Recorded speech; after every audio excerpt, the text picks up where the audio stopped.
Illustration 6 page number 224 of dissolution of partnership firm. ये सम के अंदर पोस्टिंग इज यूजुअल है, जो एडजस्टमेंट है उसके वर्किंग नोट हमको बनाने। Capital account, by balance brought down, profit and loss account, again partners capital के क्रेडिट में distribute between the partners, sundry creditors realisation credit, building machinery stock sundry debtors, ये सारा रियलाइजेशन के debit में जाएगा। Cash at bank उसके ledger में to balance brought down. अब जो एसेट रियलाइज हुई है वो पीसमिल में हुए, यानी टुकड़े टुकड़े में हुए, तो इसीलिए हमको सारे एसेट रियलाइजेशन के वर्किंग नोट बनाने। So we are starting with realisation of machinery which is in adjustment number 1। Nerle took over 50% of the machinery at a discount of 10%। Machinery कितना है? 50,000 है, उसमें से वो 50% मशीनरी लेके गया, तो 50,000 का 50% कितना होता है? 25,000। अब ये 25,000 की मशीनरी नरले 10% डिस्काउंट में लेके गया, इसलिए 25,000 माइनस 10% विच इज 2,500। तो उसने मशीनरी कितने में रियलाइज किया? 22,500। तो नरले मशीनरी 22,500 में लेके गया। उसकी इफेक्ट कहां पे आएगी? नरलेस कैपिटल के डेबिट में और रियलाइजेशन के क्रेडिट में। 50% लेके गया वो। Now left with balance 50%। उसके लिए एडजस्टमेंट नंबर 3 में क्या दिया है? Balance of machinery was sold at a loss of 4,000। अब बैलेंस कितना बच गया आपका? 25,000। वो कितने में रियलाइज किया आपने? 21,000 में।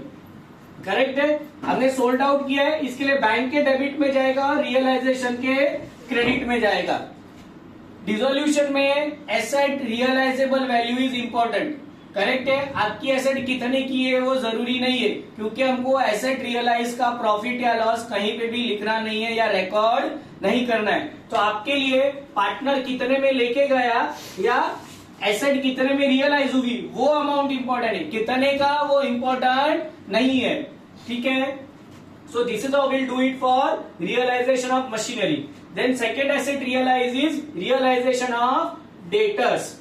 ठीक है, on adjustment number 2 Patil took over building at 70,000 and debtors worth rupees 20,000 and 16,000। So Patil 20,000 का डेटर्स 16,000 में लेके गया।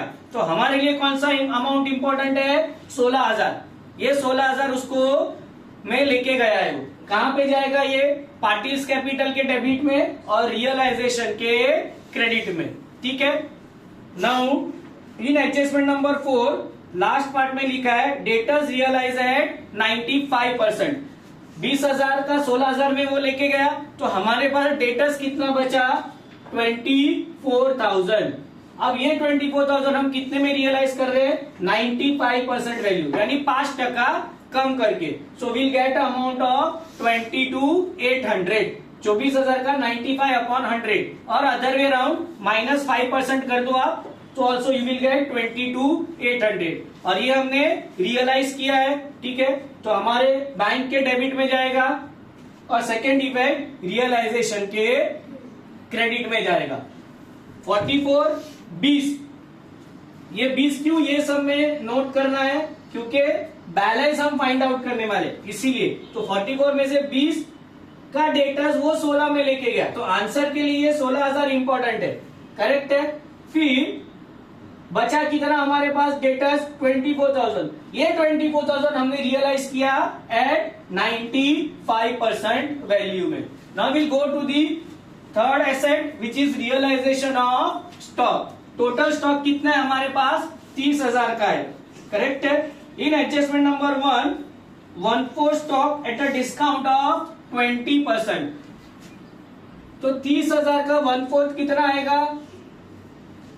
7,500। ये जो स्टॉक है वो नरले कितने में लेके गया? डिस्काउंट ऑफ 20%, यानी 7,500 का 20% माइनस करेंगे तो यू विल गेट 6,000। तो he took over the stock at 6,000। Answer के लिए कौन सा अमाउंट इंपॉर्टेंट है? ये वाला। कितने का स्टॉक वो इंपॉर्टेंट नहीं है। करेक्ट है, तो 1/4 30,000 का 1/4 will get it over here 7,500। और वो कितने में लेके गया? 6,000। नरले capital debit, realisation credit. Now come to adjustment number 4 for balance stock. क्या लिखा है? Balance of stock was sold at 10% profit. अब बैलेंस कितना बच गया? 1/4 वो लेके गया तो बैलेंस बचेगा 3/4। कैसे मिला ये? 1 माइनस 1/4। 1/4 पार्ट ये लेके गया तो बैलेंस आपका बचेगा 3/4 part.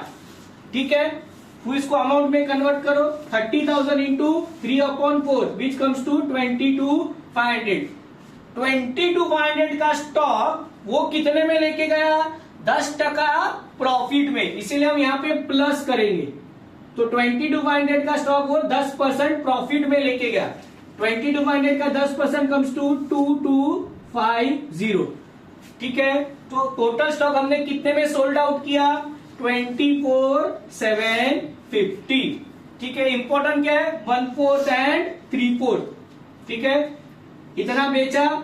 Again what will get debited? Bank account and realisation will get credited. ठीक है, और जो क्रेडिटर है वो सिंपल है, 5% डिस्काउंट में पार्टी लेके गया तो 32,000 माइनस 5% आप करोगे तो जो अमाउंट आएगा वो आपका आ जाएगा। अब लास्ट में क्या चेक करने का है? पूरा एडजस्टमेंट होने के बाद सारी लायबिलिटी पे ऑफ हुई के नहीं। ठीक है, इसमें एक ही लायबिलिटी थी सन्ड्री क्रेडिटर्स, वो पे ऑफ हो गई है, तो you can start the closing part.